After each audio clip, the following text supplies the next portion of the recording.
इस सृष्टि का एक सीधा सा नियम है, आप जो बेहतरीन कर रहे हैं, जो अच्छा कर रहे हैं, उसमें भी कहीं न कहीं कारण हरि इच्छा है। और आपसे कोई गलती भी कदाचित हो रहा है तो उसमें भी कहीं न कहीं हरि इच्छा है। जिंदगी में कोई चाहता नहीं कि हम गाड़ी चला रहे हो तो एक्सीडेंट हो जाए, लेकिन हो तो रोज रहा है। कोई चाहता नहीं है कि हमको करंट मार दे और मैं मर जाऊं, लेकिन बाई मिस्टेक करंट मार ही देता है। भारत में प्रत्येक दिन तकरीबन 700 से ऊपर लोग करंट मारने से मरते हैं। 700 लोग प्रत्येक दिन करंट मारने से मरते हैं। पूरी दुनिया में, पूरे पृथ्वी पर 700 लोग रोज करंट मारने से मर जाते हैं। कोई चाहता तो नहीं है, लेकिन मार तो देता है। क्यों मार देता है? बोले काल स्वभाव कर्म बरिया।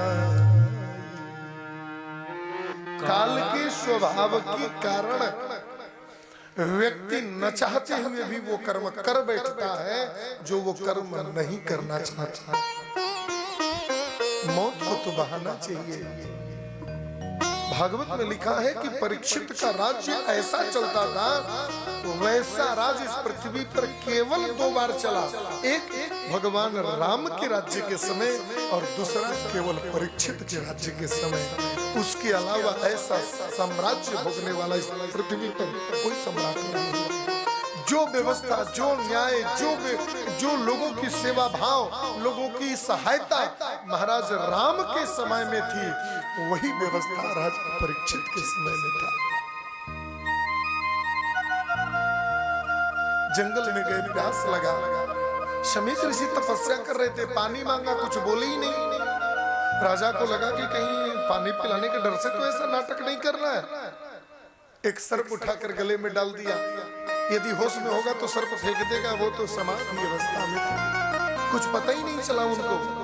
बाद में बेटे ने जब देखा, बच्ची को अच्छा नहीं लगा।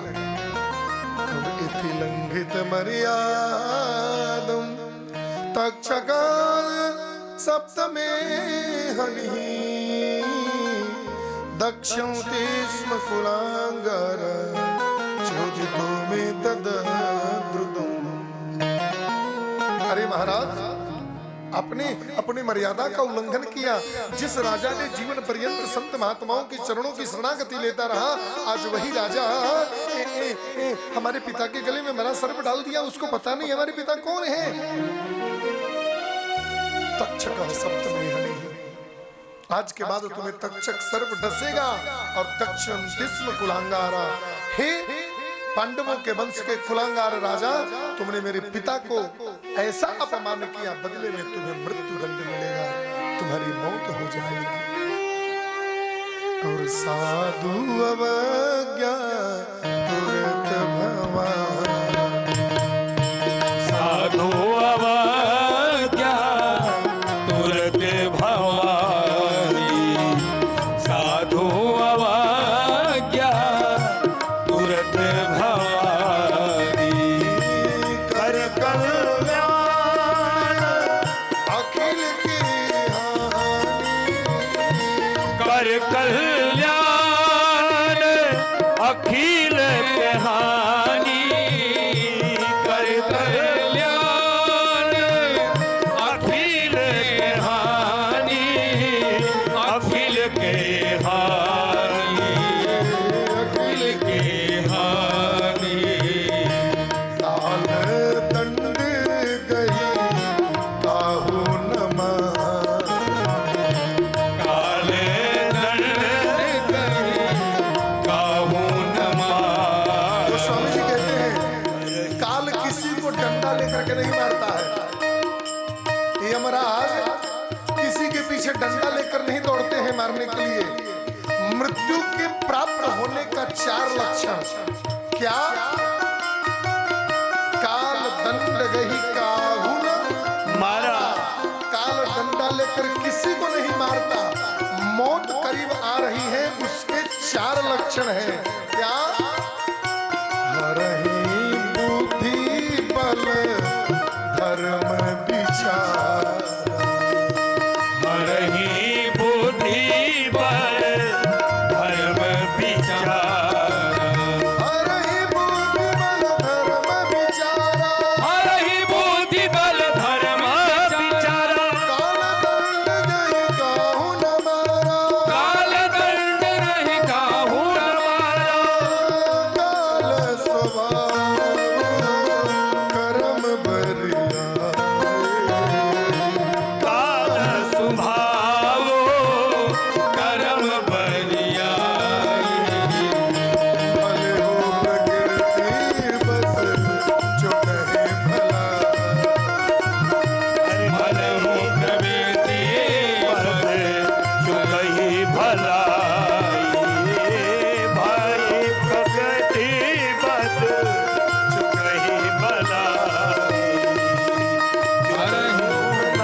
किसी को नहीं मारता। मौत करीब आ रही है, इसके 4 लक्षण कि हरही बुद्धि। डॉक्टर कहा है कि बीपी का दवाई 10 mg का दोनों टाइम खाना है। लड़का सवेरे समा के कहता बाबूजी खैला हो दवाई? हाँ खा लेनी हो। पूछा था खैलो हो तो ना ही ए रे मन नहीं खे करत दवाई खरी खरी। एक दिन बीतल, 2 दिन बीतल, 3 दिन बीतल, तली एक दिन 120/190 भइल। यही किनारा से 2 गो नस उड़ा दिया। हेरिटेज में लेके के नहीं जाए तो खत्म हो चुके हैं। कि हरही बुद्धि। डॉक्टर डांट रहा है, बताइए बीपी का दवाई चल रहा है, बीपी का दवाई खिला ही नहीं रहे आप लोग, मार दिए बाप को। अरे मार दिए बाप को क्या, बाप खुद ही 3 दिन से झूठ बोल रहा है कि बीपी की दवाई खिले बनी। अब वही में तली उठा के पटक देलस। बल, शरीर का बल क्षीण होने लग जाए, बुद्धि क्षीण होने लग जाए और व्यक्ति धर्म के मार्ग को त्यागने लग जाए और व्यक्ति का विचार विकृत होने लग जाए तो समझ लीजिए व्यक्ति का मौत करीब आ रहा है। इसका बहुत लंबा व्याख्या है, कथा बहुत है, समय का अभाव है, इसलिए संक्षिप्त में ये 4 मौत के करीब आने के लक्षण हैं। पापा पल्सर खरीद करके दे दिए, बेटा 60 से ज्यादा मत चलाना, और इसके बाद हाईवे पर 120 के स्पीड में नचाते हुए हम तो बहुत स्पीड में गाड़ी चलाई ना, और तब तक अचानक आगे वाला ब्रेक मार दिया, पीछे वाला स्लिप कर गया, 16 चक्का के नीचे घुस गए। हरहि विचारा, ये विचार का हरण है। बाप का विचार अगर माना होता और उस आधार पर यदि जिंदगी जिया होता तो 16 चक्के के नीचे 250 ग्राम चमड़ी बटोरने की जरूरत नहीं। राजा परीक्षित से गलती हो गया। समीक ऋषि को पता चला। समीक ऋषि बहुत मन ही मन पछताए। कहते हैं कि बेटा तुम्हें राजा परीक्षित को श्राप नहीं देना चाहिए था। क्यों नहीं देना चाहिए था? बोले महीपति तत्कर्म गर्ध्य विचिन्त्ययन् नाम कृतं सुदुर्मना कि यहो मया नीच मनार्यवत् कृतं निरागसे ब्राह्मणे गूढ़तेजसी। संसार में कोई अपराध करे उसे दंड देने का विधान राजा को है। दंड देते समय राजा को भी सोच लेना चाहिए, लेकिन यदि राजा गलती करे तो उसको दंड देने का विधान धर्माचार्य को है, जो धर्म का रक्षक है, जो धर्म का जानकार है, जो संत महापुरुष है, गुरु है, पुरोहित है। राजा को दंड देने का उसको विधान है। राजा अगर कोई गलती से किसी को दंड दे दिया, बिना निरपराध बिना गलती किए व्यक्ति को भी कोई गलती से दंड दे दिया, उसका प्रायश्चित का विधान है, हो जा सकता है। लेकिन किसी निरपराध राजा को कोई ब्राह्मण दंड दे दे, इस दुनिया में उसके प्रायश्चित का कोई विधान नहीं है, क्योंकि उसकी प्रायश्चित पूरे राज समाज को और पूरे राज्य को भुगतना पड़ता है। समीक ऋषि कहते हैं कि बेटा इस दुनिया में अब परीक्षित जैसा राजा दूसरा नहीं हो सकता। और सुनो, परीक्षित द्वापर के अंतिम सम्राट है। परीक्षित के मृत्यु के तदुपरांत तुरंत कलयुग प्रारंभ हो जाएगा। होंगे और भी राजा, लेकिन वे सभी राजाएं कलयुग से ग्रसित हो जाएंगे। एक राजा परीक्षित ही थे। जब तक परीक्षित का सम्राट बना रहता तब तक इस दुनिया में कलयुग का प्रभाव नहीं हो पाता। गौमुख नाम के शिष्य को कहा कि ले जाओ, जाकर के राजा परीक्षित से कह दो कि मेरे अबोध पुत्र ने तुम्हें मरने का श्राप दे दिया, यदि संभव हो तो अपनी मुक्ति का कोई उपाय कर लेना। गौमुख नाम का शिष्य आया। महाराज अपने मुकुट निकाल करके, वस्त्र आदि खोल करके, स्नान करके अपने कक्ष में आकर के बैठे ही थे, तब उनको होश आया कि आज मैंने एक संत का अपमान कर दिया। अहो मया नीच मनार्यवत् कृतं, मैंने आज इतना नीच कर्म भला कर कैसे दिया? निरागसी ब्राह्मणी गूढ़ तेजसी, जिस ब्राह्मणों के चरणों को धुल करके जीवन पर्यंत में चरण का अमृत लेता रहा, जिन चरणों की धूल को अपने दुपट्टे पर लेकर अपने माथे पर लगाते रहा, आज उसी ब्राह्मण के गले में मरा हुआ सर्प डाल दिया। ये मैंने अच्छा नहीं किया, इसके लिए मुझे प्रायश्चित करना चाहिए। जब तक कि राजा परीक्षित सोचते गौमुख नाम का शिष्य आ गया। महाराज की जय हो। आइए ब्राह्मण देवता, कैसे आना हुआ बताइए, मैं आपकी क्या सेवा कर सकता हूँ? महाराज मेरी सेवा की कोई जरूरत नहीं है, मैं तो बस आपको एक सूचना देने आया हूँ। आपने जो महर्षि शमीक के गले में मरा सर्प डाला था ना, उनके पुत्र श्रृंगी ने आपको 7 दिन में मरने का श्राप दे दिया है। हमें खेद है महाराज, लेकिन आपको आज के 7वें दिन तक्षक सर्प डसेगा और मरेंगे, इसका कोई विकल्प नहीं है बचने का। हमारी शुभ कामना आपके साथ में है। गुरुदेव ने कहा है अगर हो सके तो अपने मोक्ष का कोई उपाय करो। इतनी बात सुनते राजा परीक्षित की आंखों में झरझर आंसू आए। राजा परीक्षित बोले कि गौमुख अपने गुरुजी से जाकर के कह देना कि उनके पुत्र ने जो श्राप दिया ना मुझे 7 दिन में मरने का, ये अच्छा नहीं किया। अब श्राप दे तो दिया महाराज, अब किया क्या जा सकता है? बोले श्राप उनको 7 दिन में मरने का नहीं देना चाहिए था, श्राप तो उनको ये दे देना चाहिए था कि जिन हाथों से सर उठाकर संत के गले में डाला गया, उसी क्षण ये सिर फट जाना चाहिए था और उसी क्षण हमारी मृत्यु हो जानी चाहिए थी। 7 दिन बाद हम मरेंगे, 7 दिन तक इस जीवन को हम जिएंगे कैसे कि इन हाथों से हमने संत का अपराध किया है। हमें तो एक पल जीना नहीं चाहता हूं मैं, उन्होंने 7 दिन तक मरने का मेरे को ये श्राप नहीं, ये तो मुझे 7 दिन जीने का वरदान दे दिया। समस्या तो ये हो गई कि अब मैं मर भी नहीं सकता हूँ, यदि मरना चाहूं भी तो मर नहीं सकता, क्योंकि यदि मैं आज मर गया तो संत की वाणी वृथा चली जाएगी। इसलिए मुझे हर हालत में 7वें दिन ही मरना होगा, इसलिए मैं तो मर भी नहीं सकता। राजा परीक्षित अपने तुरंत पुत्र जन्मेजय को बुलाया, राजगद्दी उसे चढ़ दे दिया। बाबूजी कहा बात है? कुछ नहीं बेटा, समय पूर्ण हो गया, तुम राज्य संभालो। पत्नी कोई बात है क्या? अब टेंशन में ऐसे क्यों, आज ही बेटे को राजगद्दी दे दिया? नहीं नहीं बस कुछ नहीं, मैं थोड़ा किसी काम से जा रहा हूँ। जब तक कि राजा परीक्षित कुछ कहते पूरे राज्य के अंदर आग सी बात फैल गई। राजा परीक्षित को 7 दिन में मरने का श्राप लग गया।